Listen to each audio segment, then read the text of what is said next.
Various winning achievements and recognitions.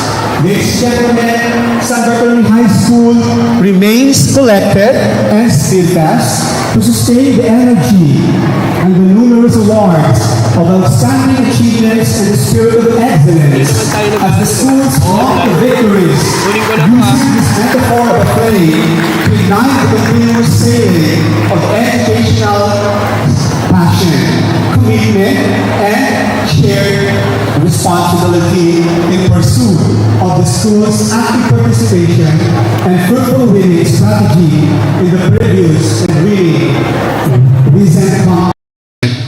To it, we got bronze medals when two of our students participated in Thailand Mathematical International Olympiad last February 2025.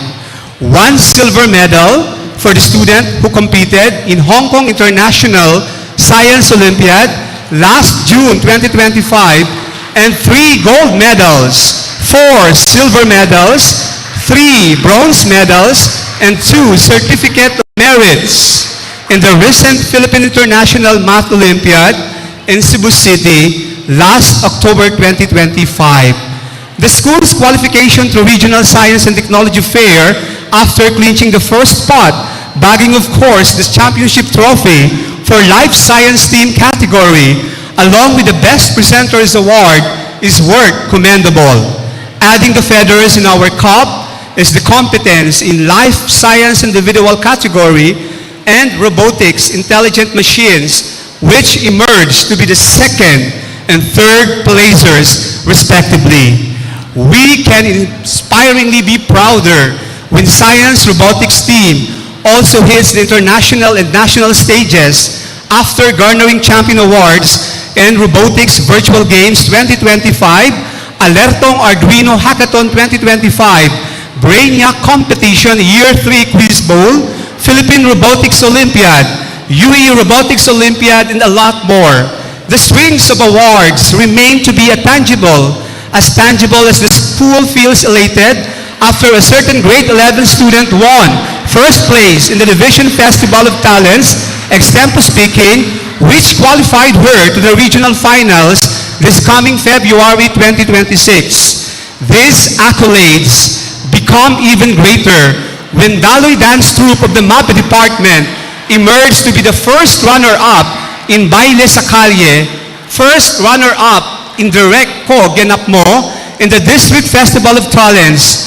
Further, Pecha Kucha Readathon Contest also brought the English department when a grade 10 student emerged to be the champion in the District Festival of Talents and third placer in the Division Festival of Talent.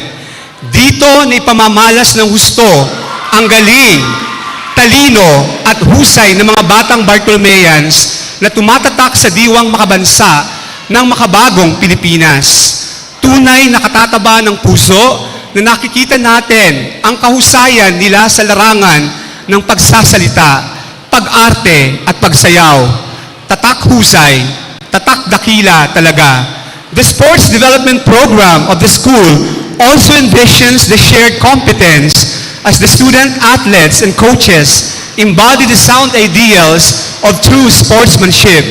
The multi-awarded athletes who emerged winners in the district athletic meet, qualifying to the division meet, and now will advance to the NCR Palaro on February 2026 are proofs that San Bartolome High School athletics team works to build skills, provide resources, to foster values such as discipline and teamwork. Salute to the MAPE department for these goals of capacitating the trainings and for intensifying the school's efforts in sports advancement geared towards values development. Such a fruitful achievement is similarly felt from the TLE, Filipino, ESP, and AP department after bagging awards in the recently held and division competitions. With all this, I am grateful for these boundless efforts of my administrative team, my department head teachers, my master teachers, my teachers, you truly continue to stand tall at the helm of San Bartolome High School, my guidance staff, supporting and teaching students and anchoring entire communities. You carry much pressures from above, expectations from all sides, impediments that test your patience, strengths, and sometimes your hope.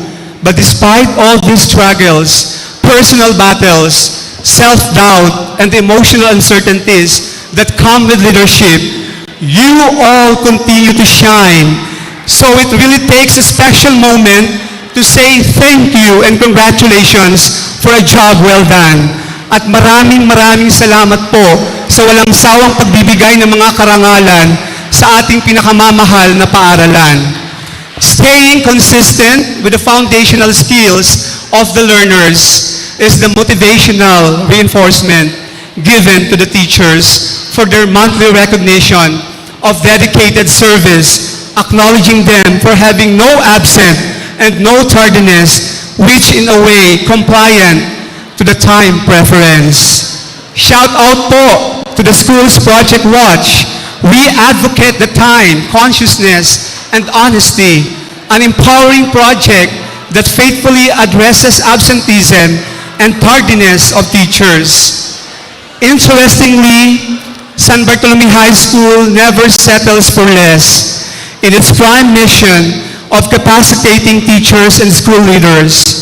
Due and warmest appreciation to the administrative personnel for putting the system in place for profiling the teachers' data to produce equal and appropriate opportunity for trainings and the like.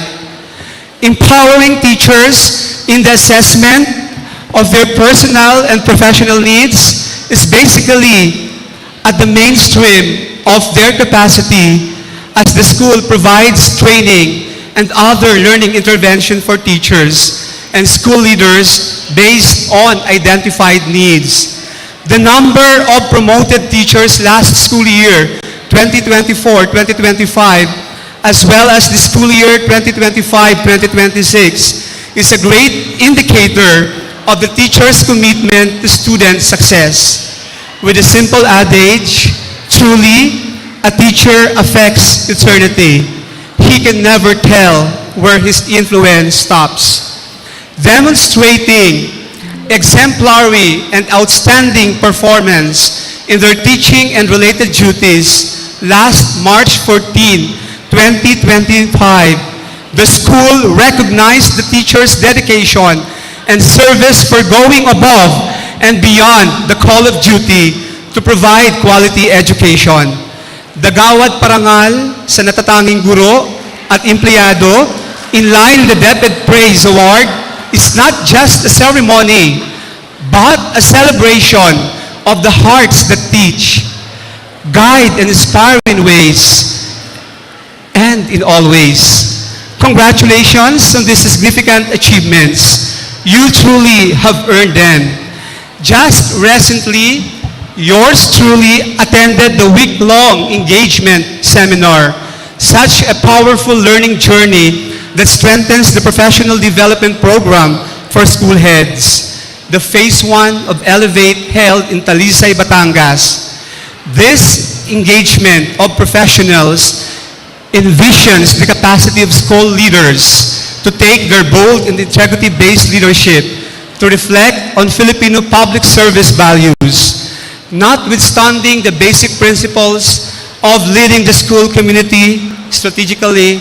Our due appreciation to the implementation of quarterly school action cell or the LAC, focusing work, passion, and commitment, along with a specialized workshop for academic transformation or the SWAT by the master teachers and the impeccable collaborative expertise and training lessons for both master teachers and department head teachers. The provision of instructional materials and resources is within the reach of the school's division office of Quezon City, and the local government unit of Quezon City. I take the stand for this great yet immense appreciation as this intensified support of instructional materials like Smart TV with binding agreement for responsibility and accountability is seemingly notable.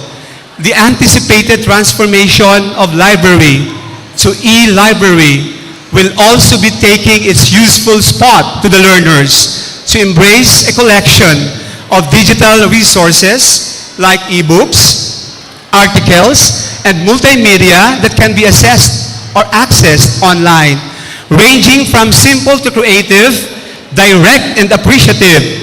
The school is delighted to offer free, unlimited, yet complimentary coffee to all teaching and non-teaching personnel who deserve more cups of the school's immense gratitude for their dedication, hard work, and passion to do better for the school community. While they'll fuel the students' growth every day, they deserve a little fuel for themselves. Hooray! For coffee is on us every day.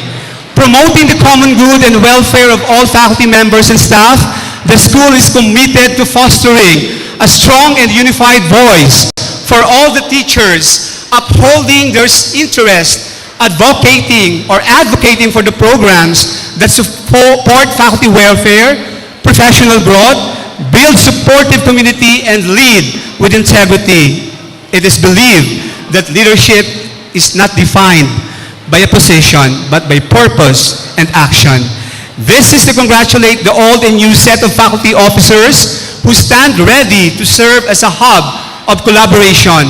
Working alongside the administration is the Parent-Teacher Association or the PTA and other stakeholders to achieve our shared vision of excellence. Ladies and gentlemen, San Bartolome High School magnifies the very vision and the mission of the Department of Education to protect and promote the right of every Filipino learner to quality, equitable, culture-based, and complete basic education. This is achieved through ensuring learner-centered environment as well as the safety of other school personnel. The quarterly earthquake drill makes it a way for the school to test contingency plans, assess readiness, and build a culture of preparedness among school's constituents. The school, on the other hand, commends the active response of Barangay Captain Riza R. Pascual for providing time for disinfection, sanitation, and building inspection last October 13, 2025, grappling with the issue on safety as well as security of the students inside the school premise. The school's steadfast commitment remains true to its shared accountability and responsibility in ensuring a climate of positive learning environment. The school is responsive indeed to emergencies, keeping parents informed, facilitating communication through clear correspondence and the like. Just on October 14, 2025, the City General Department Services Monitoring Team assessed the integrity of the school buildings. Their evaluation will further everyone's hope that the school will experience a much safer space and conducive learning environment. The school is immensely grateful for the supportive network of the PTA officers headed by Mr. Julius L. Ronquillo for their sense of community facilitating the school in a recently held saturation drive. The rhetoric of an announced saturation activity in the classrooms with the collaborative support of the subject teachers and club advisors, even the class advisors, have provided an opportunity to develop related interventions from the identified prohibited items which are posing potential risks to safety and security of the school. Huge appreciation for a job well done. Last September, the school-based implementation of anti-bullying campaign program in support of the local government of QC's advocacy, bullying at discrimination, bad yan, also revitalizes last year's campaign, Bully-Free, Drug-Free, Safe San Bartolome. Such campaign raises awareness among students, teachers, parents, and other stakeholders about the different forms of bullying, including physical, verbal, social, and their pressing impact on learners' well-being and academic performance. This also serves as a proactive measure to address and prevent incidents of bullying and discrimination in our school. This year's composition of multidisciplinary team is a far an added avenue to strengthen the measures for behavior and discipline. My salute to the school's prefect of discipline and to the guidance program team for sustaining the strength of comprehensive programs incapacitating the structured system that supports students' personal, social, academic, and career development through a variety of services like counseling, testing, and educational planning. The school also advances its objective to equip students and teachers with the competencies needed to enhance and inspire the journalism staff room, the journey of journalism writers, with the newly rehabilitated rooms of journalism replacing the old staff rooms. San Bartolome High School will soon specialize curriculum for the program in journalism. The soon SPJ, or the Special Program in Journalism, is a distinct academic track for students with an interest and talent in campus journalism, often found in secondary schools, that focuses on developing student skills in writing, reporting, and media production for online platforms. Recognizing the daunting and dynamic support of the two school paper advisors of Ejemplo and Paragon, I abide. In adherence to the DepEd Order number 40, Series of 2012, the school remains collected and committed to enhance the faithful implementation of the child protection policy that mandates a zero-tolerance approach to child abuse, exploitation, discrimination, and violence in the school. The localized school child protection policy and the Child Protection Committee of the school will establish a strict stance against any form of child abuse, exploitation, and discrimination. To further strengthen the implementation of child protection programs, the school is consistent in its policy to regulate the processing of students' personal data, ensuring individuals' fundamental right to privacy, and promoting and enabling the free flow of information. Indeed, the Data Privacy Act of 2012, otherwise known as the Republic Act number 10173, is a law to behold. Likewise, the conduct of physical, mental, and emotional wellness program for learners, teaching and non-teaching personnel will truly foster a positive culture through self-care for teachers and social-emotional learning for students. The school prioritizes work-life balance, builds supportive network, uses mindfulness techniques for teachers, while for students, the social, emotional learning and teaching coping strategies are considered to create a healthier environment for everyone. The school is participative and consistent in nature to understand the concept of efficiency in the context of good governance.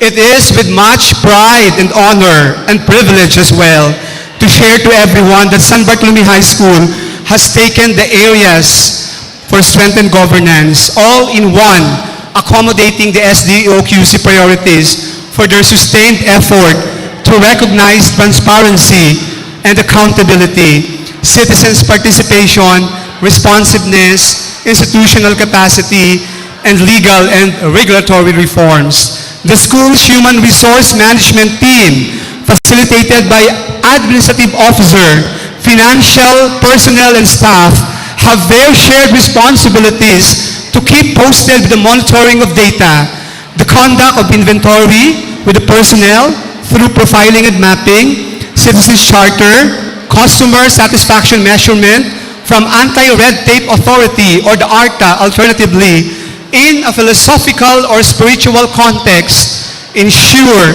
compliance to standards. San Bartolome High School is proud to announce the commendation letter with the certificates of recognition received from the SDOQZ last September 23, 2025.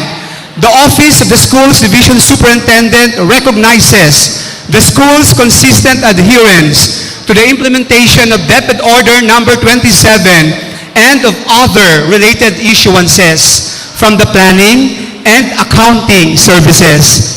The school's commitment has been vital in attaining 92.45% junior high school and 97.96 senior high school level finalization of the Learner Information System or the LIS among all DepEd managed public secondary schools in Quezon City for school year 2024-2025, following a consistent record of 100% finalization from 2018 to 2024. With this, these exceptional data management practices have contributed to the accurate practices or computation of key performance indicators or the KPIs and the reliability of information system that support decision-making within the Department of Education.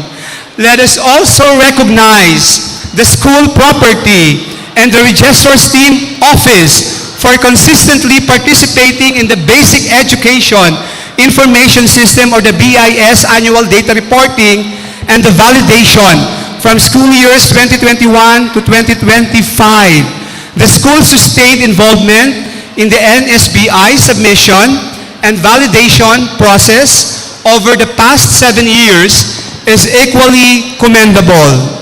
The school's liquidation of MOOE and other personnel services are COA and DepEd existing rules compliant in the context of adherence to financial and accounting rules aligned to the approved school budget, annual implementation plan, and the recently commended school improvement plan.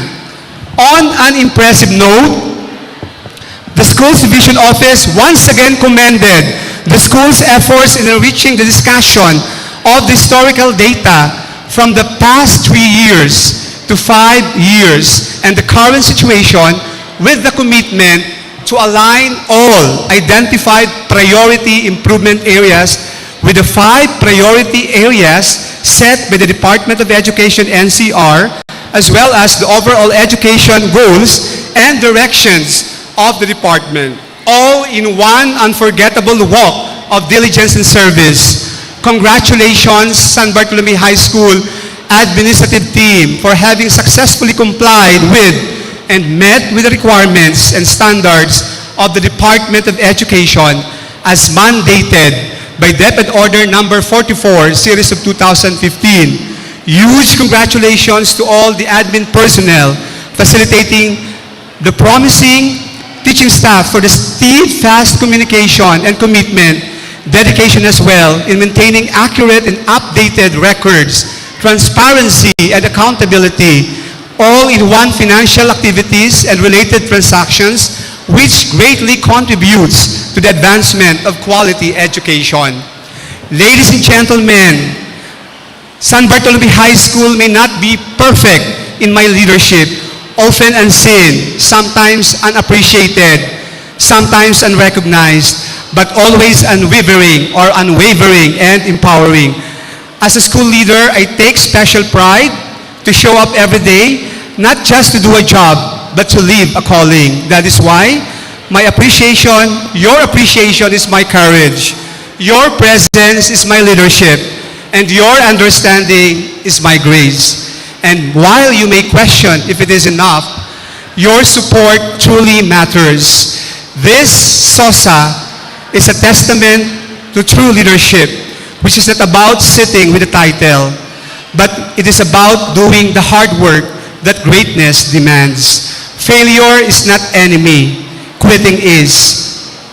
Learn, rise, and keep moving and grow up, because excellent school doesn't run from pressures. My dear colleagues, my beloved constituents who have graciously embraced this significant milestone today, ang aking taus-pusong pasasalamat sa suportang ibinigay nyo at ibibigay pa sa mga susunod na adhikain ng ating pinakamamahal na paaralan.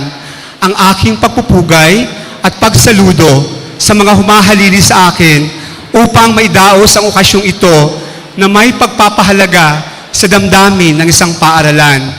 Una sa lahat, ang poong may kapal na siyang nangunguna sa kaligtasan at kalakasan nating lahat. Ang local government unit ng QC sa pamumuno ng ating multi-awarded Mayor Joy Belmonte, Vice Mayor Gian Soto, Congressman PM Vargas, na nirepresent ni Councilor Alfred Vargas, Barangay San Bartolome Council sa pamumuno ni Honorable Riza Pascual, Barangay Bagbag Council sa pamumuno din ni Honorable Richard Ambita, ang ating magaling na Schools Divisions Superintendent Ms. Carlene Estedilla, ASDS in charge for secondary schools, Dr. Reginaldo A. Reyes, PSDS in charge, Dr. Ruth Yap, academic department heads, Mr. Abraham Kulong, Ms. Vilma Valdez, Ms. Rosemary Tubeo, Ms. Cheryl Doliano, Mr. Ryan Noel Doña, Mr. Jonito F. Robio, Ms. Cristina Correa, Ms. Julieta Biogan, SHSS Focal Person, Mr. Jose Villacinto, Assistant School Principal, Sir Edison M. Lalimarmo, Admin and Financial Staff, Faculty President, Sir Julius Ronquillo, Faculty President, Sir Michael John Colegio, sa buong suportang binigay ng Technical Working Committees, gusto ko rin pong pasalamatan si Sir Dan Angelo Apostol, Dr. Yolanda Diampongan, the Daloy Dance Troupe sa pamumuno ni Sir James Markel Riza, Ma'am Violeta Alcantara, ang talento at suporta na ipinamalas din ng Imperial Marchers Band sa pamumuno ni Sir Juanito Alba, under the tutelage of Ma'am V. Valdez, ang aking pagpupugay din sa suportang ibinigay ni Ma'am Egeline Jacinto, Sir Rolando De Jesus, student organization, leaders ng ating paaralan na pinangungunahan ng Supreme Student Learners Government, Boy Scout of the Philippines, Girl Scout of the Philippines, sa pamumuno ni Ma'am Jean Montaliana at Sir Antonio Lara, Red Cruise Youth, sa patnubay ni Sir Mark Jothel Aquino, at of course, ating pinakamamahal na mga magulang, mga masisipag na non-teaching personnel, kabilang na ang mga utility at security forces, ang mga magulang, mag-aaral, at ang aking pinakamamahal na kaguruan na talagang nakiisa sa mahalagang pagtitipon na ito. At sa inyong lahat, isang marubdob at masigabong palakpakan naman po. Maraming salamat sa oportunidad na ito. Kalakip nito ang puso at pagmamahal na siyang sandigan ng pagsasama-sama sa lundo ng kahinaan, kalakasan, karunungan at tagumpay. Something inspiring for San Bartolome High School is now on the horizon. From challenges to triumphs, from milestones to missions, what you have heard is a story of purpose and vision, a memorable journey we take together. And as we imbibe the spirit of empowering the school mantra, Angat 2028, let us all signify a commitment to continuous improvement, excellence, and inclusivity, ensuring that all teachers, students, parents, and stakeholders have the opportunity to rise above challenges and reach their full potentials. All in one shared goal, Angat is not just about rising above, but about lifting others to make a lasting impact. Ladies and gentlemen, together, let us all lead to empower minds, adopt to enrich hearts, and soar to elevate futures. Good afternoon, mabuhay ang San Bartolome High School. Thank you. Grabe. Thank you po. Grabe.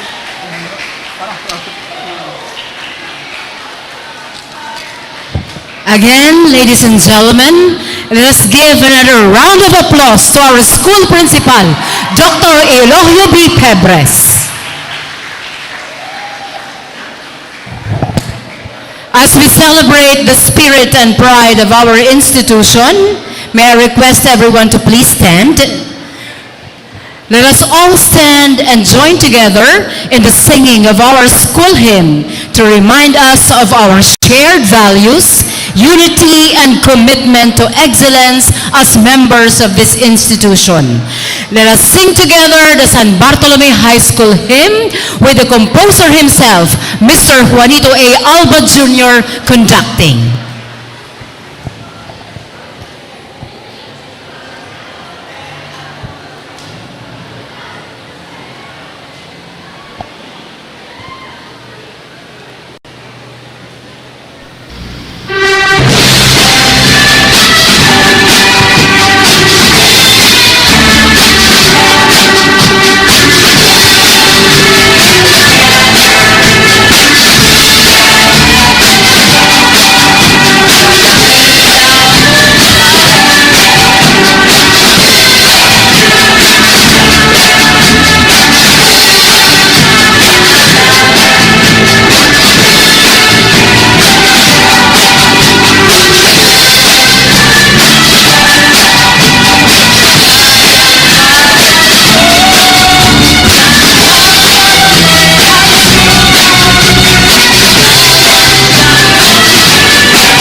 Ladies and gentlemen, okay, picture muna po tayo. Okay, so before po ako mag-exit ng colors, please stand by, Boy Scouts. So pictorial daw muna po tayo with the principal and department heads.